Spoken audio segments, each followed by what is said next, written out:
안녕하십니까. 기능의학으로 환자를 치료하는 의사 닥터덕입니다. 오늘은 지금 카메라가 배터리가 나가서 휴대폰으로 지금 찍고 있어요. 좀 화질하고 좀 다를 수 있는데 이해해 주시고, 저희 병원이 수요일이 정규 휴무기 때문에 오늘 집에서 좀 편안하게 좀 쉬고 있는 중이고요.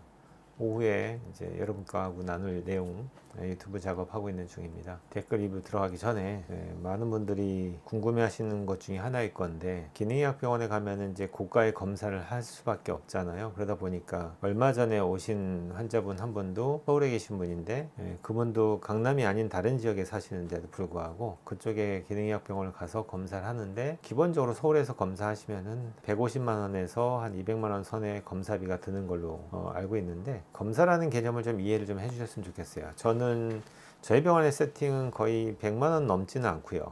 이제 적게 받으시면은 한 6, 70만 원 선에서 검사가 진행될 수 있는데, 무조건 저렴하면 좋으냐 그게 아니라, 필요한 검사라면은 그 환자의 어떤 정확한 진단을 위해서 필요한 검사라면 저는 해야 된다고 생각하는 축에 속하는데, 예를 들어서 우리한테 주는 정보라는 게 좀 더 많을수록 그 분을 좀 더 정확하게 분석하고 몸 상태를 확인한 다음에 치료하기에는 당연히 중요한 정보를 줍니다.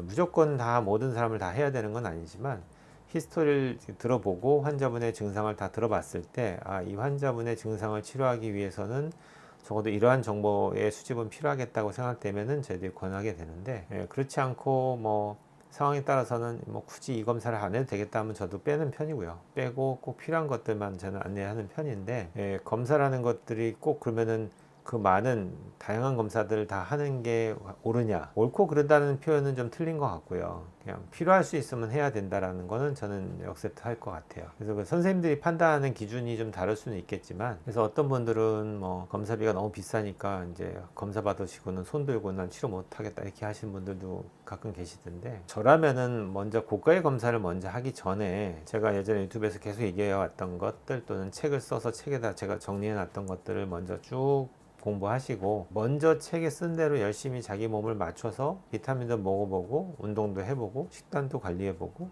이런 것들을 다 하시고 나서 최소한도로 한 3에서 6개월 정도를 열심히 먼저 하는 걸 권할 것 같아요. 병원을 막 쫓아와서 뭘 하기 전에 제 책을 읽고 그대로 따라 하는 것들을 한 6개월 먼저 하는 걸 저는 적극적으로 추천하고요. 저희 병원에 전화 와서 문의를 하더라도 저희 간호사들이 제일 먼저 안내하는 거는, 꼭 병원에 방문하셔야 된다는 얘기를 하기 전에 먼저 유튜브를 보시고 또는 책을 읽고 나서 열심히 그대로 노력을 먼저 해보십시오. 그러고 나서도 해결이 안 될 경우에는 검사가 필요할 수 있으니까 병원에 내원하시는 걸 권합니다. 그게 순서상 맞고요. 아무것도 노력도 안 하고 그냥 병원에 와서 검사 받는다고 다 해결되는 게 아니잖아요. 그러면 대부분 한 10명의 환자들 중에서는 5명 이상은 스스로의 노력으로도 더 저절히 좋아지거든요. 그러면 그렇게 노력해서 꾸준히 몸을 만드시면 되겠죠. 근데 그 노력도 안 하고는 검사에 비해 많은 걸 다 쏟아 붓는다고 하더라도, 그 다음에 치료로 들어갔을 때도 기능의학적인 치료라는 게 별다른 게 없이 나의 라이프 스타일을 바꾸고 나의 생각을 바꾸고 내가 잘못 알고 있던 그런 것들을 다 수정해 나가는 작업들이 어떻게 보면 기능의학적인 치료에 해당이 된다고 저는 생각합니다. 그래서 제가 예전에도 얘기했죠. 못 고치는 병은 없는데 못 고치는 습관만 있을 뿐이다 라고. 결국에는 여러분의 그 건강해지려는 습관을 만드는 게 되게 중요하고, 이것이 빠진 상태에서의 기능의학 치료는 별 의미가 없다, 저는 그렇게 생각합니다.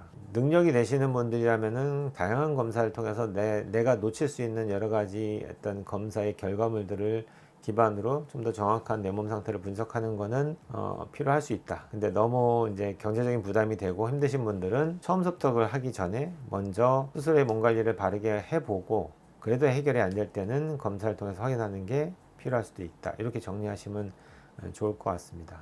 오늘 여기까지만 하겠습니다. 온 국민이 건강해지는 그날까지 닥터덕은 여러분과 함께 합니다.